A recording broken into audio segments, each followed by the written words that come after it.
On the Health Watch tonight, this is what everyone is talking about. Do you have the flu? Do you have something like it? Are you recovering from it? If you don't have it, you probably know several people who do right now. Well, Brandon's home with it. We can hear it in your voice as you're recovering. Our newsroom getting hit very hard right now. So how serious is the flu in Arizona this year, and who is at most risk for getting severe symptoms? Our Brianna Whitney went to check it out. The numbers are honestly scary and staggering. Influenza is up 105% in Arizona this year compared to most years. And last year at this time, only 3,400 people had the flu. But this year, there are nearly 7,000, which for perspective could fill up every seat at Salt River Fields for a spring training game. We have already lost one child this season, and the season has really, isn't even over yet.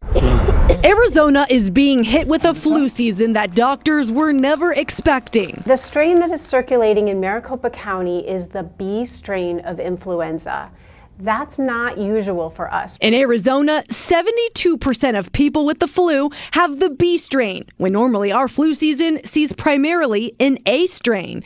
Medical director for the county health department, Dr. Rebecca Sonnenschein, says this strain is really hitting one group especially hard. The B strain is much more aggressive among children. And that's reflected in numbers from the state health department. Kids ages 5 to 18 are the ones coming down with it the worst.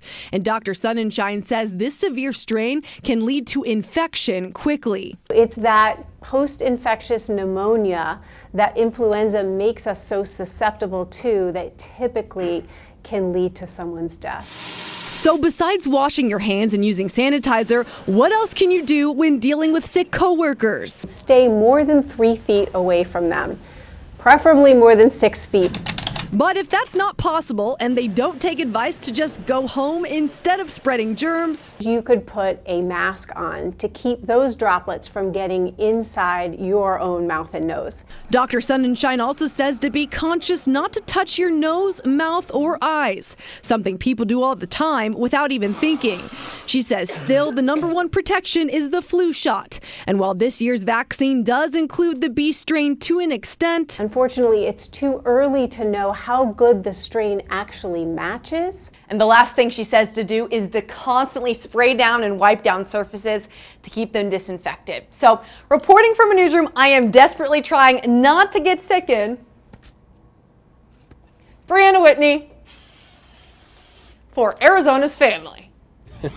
We're actually seeing a few of those masks in our newsroom. If you're hearing coughs and sneezes at your workplace, that's because nearly 9 in 10 people go to work sick. A new study by Accountemps shows 54% of people say they just have too much to get done. 40% say they don't want to waste sick days when they're actually sick. And just to freak you out a little bit more, doctors say a single sneeze can spread around 10,000 germs up to 26 feet away. They travel about 100 miles an hour, which is the same as a Category 1 hurricane wind. So here they travel for 100 miles an hour for about a millimeter out of your mouth. Not like they slow quite rapidly. 2 or 3 feet. Yeah, not even that.